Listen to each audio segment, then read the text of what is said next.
What's up, guy? Where's that voice going? Apparently at altitude you kind of sometimes struggle with your voice a little bit, and it's like going through puberty again. What's up, guys? I am in Peru, apparently, and I'm in Cusco. I skipped the travel footage to get here. It was a long journey, and I'm here now. And so is that guy. So let's explore. Fun fact, I started my travel photography career in Peru. I lived for a short while in Cusco. This was the birthplace of so many of my dreams. So coming back is fun. It's like being swept back to that feeling and that place. I'm out wandering around trying to get a little bit acclimatized to the altitude and jet lag, and just having a kind of lazy morning of photography. Don't even have a tripod with me, just kind of James Popsicing it this morning. Yeah, enjoying this. It's absolutely beautiful, but I'm reminded about how fast the light changes here close to the equator. I left my hotel 15 minutes ago and it wasn't even blue hour yet. Then blue hour hit for like 3 minutes and then it'll turn to golden hour really quick. When you're this close to the equator, you don't get blue hour and golden hour, you get blue 5 minutes and golden 5 minutes, and you gotta make the most of it. But despite preaching about it myself, even I found myself shocked at the speed at which the light hits this close to the equator. I went from taking longish exposures of images of blurred out people in cars under arches to looking at bright blue scenes just a few minutes later. So I wandered back to my hotel for some breakfast, a midday nap, and then gathered my photography workshop participants and headed into the streets for some street photography and a wander in the afternoon. The alleys of Cusco are magnificent. The craftsmanship on the rocks is beyond impressive. And though the stone walls haven't changed much in 500 years, Cusco definitely feels a bit more upscale than it was when I first found myself here about 15 years ago. San Blas, which was once the backpacker hostel hangout and a little rough around the edges, is now trendy, full of nice cafes and Instagrammable balconies. Or wait, is it TikTokable now? And the views here in Cristobal are worthy of a dance. So we were taking it pretty easy today to get acclimatized to the altitude. Then we didn't take it so easy. We hiked all the way up to San Blas and then all the way across to San Cristobal. And we've got some altitude and it looks like we might have some really nice light. So I'm gonna set up a tripod, probably, I don't know, 24 to 70, and just grab a shot of this really nice contrasty light. At a usual sunset, I often take 3 or 4 different compositions. But as I mentioned earlier, the light changes so fast here, you really have to settle for just 1 or 2. So as the light faded from day to dark way too quickly, I grabbed an image with my long lens of the ever-impressive Ausangate off in the distance. Then, as the lights turned on in the Plaza de Armas, I caught a cityscape of town. And early in the morning, we were off on a minibus into the sacred valley of the Inca. It's just so photogenic here. I almost forgot how beautiful everything is. Literally everything is photogenic. Textiles on the walls, the rocks, the details, the people, the wildlife. We saw Biscacha. I didn't get a photo, but we saw one. Then you have alpaca, llamas, and birds. It's just crazy how photogenic it is here. So I'm super excited. We've just stopped at an alpaca farm and we're passing through and we're heading next to Pisac. I've been coming to this farm for over a decade. It's always so entertaining to see the curious faces of the alpaca and the llama. Their emo haircuts and model lashes are always on point. And the people that work here are equally photogenic. Years ago, I took a photo of a woman weaving here. That photo was picked up by a number of big publications. So, I kind of wanted to replicate it, or maybe take the idea from the original photo and improve on it. So I found one of the women weaving, and with a wide angle I used the painted wool as a leading line right to her. The natural spotlight and the girl dancing around beside her was just the icing on the photograph.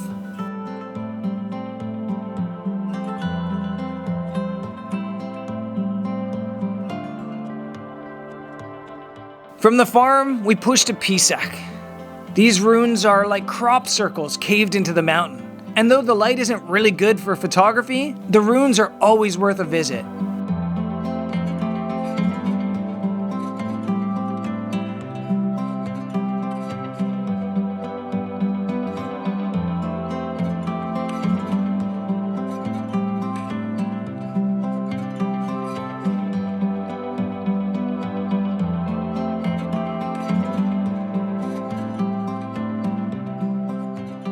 Back down in town, the market is full of souvenirs and photos to be made.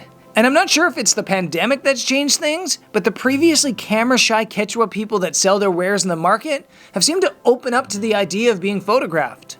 Rather than hiding their faces around photographers, most people either ignored or smiled at the cameras. So with my 70-200 f2.8 lens, I rattled off a couple images of the nice soft light and beautiful people in the market.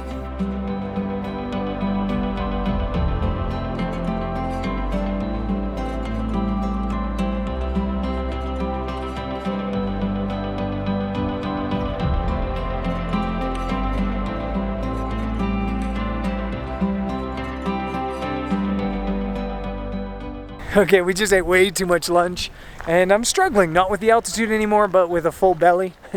And we're in Ollantaytambo now. It's late afternoon. Again, I'm kind of just wandering around without a backpack, just with one lens. It's kind of liberating, kind of fun, stress-free. And yeah, when you're in a place like this, there's not much stress anyway. It's just too beautiful to be stressed out. It's just unbelievable. And feeling pretty grateful to be back here.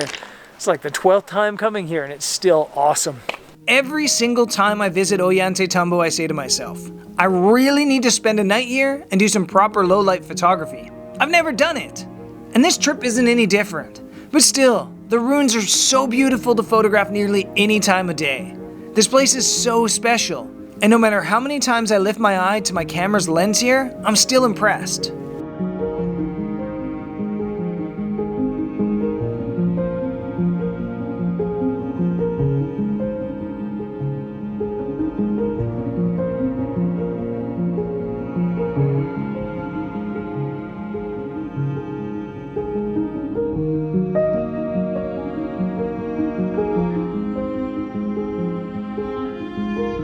So a lot of the trips I do are pretty photography heavy. This is kind of more like travel focused, which is kind of fun. It's sunset now and we're not racing around to try to get a photo. Instead, we're racing to catch the train.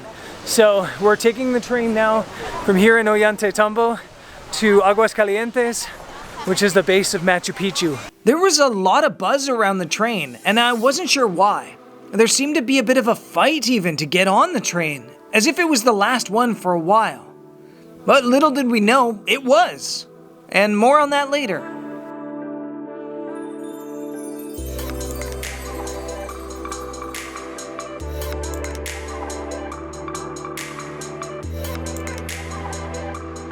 Made it to Aguas Calientes, aka Machu Picchu town. And it's always kind of chaotic in this town. Everybody who's going up to Machu Picchu stays here.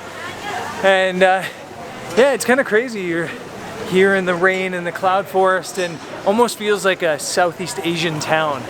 No cars, you're walking around, lots of partying, lots of restaurants. So yeah, it's kind of a crazy town and it's good to be back. That night, we tucked ourselves into bed under the heavy motion of clouds and passing rain.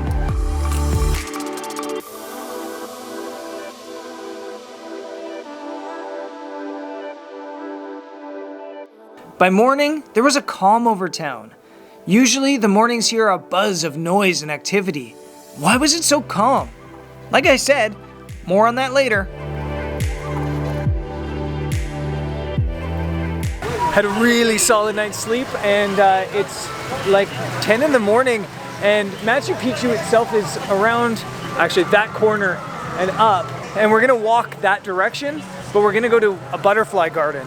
I love this area. I think it's so cool, and I think it's actually a bit of a shame that most people only come here to go to Machu Picchu, because, I mean, look at this. It's incredible. Okay, spoiler for the next video. You see town. There's no one here. This train? It's supposed to be traveling between Ollantaytambo and transporting hundreds of tourists here. But as we'll find out later in the day, there's actually a strike up train, and people have blocked the trains from moving. The train we were on last night was the last to leave for Aguas Calientes. No one can get here except for on foot. We basically have this place to ourselves. And so under calm and the shelf of the cloud forest, we walked to the shadow of Machu Picchu because there's a butterfly sanctuary there that I've been meaning to visit.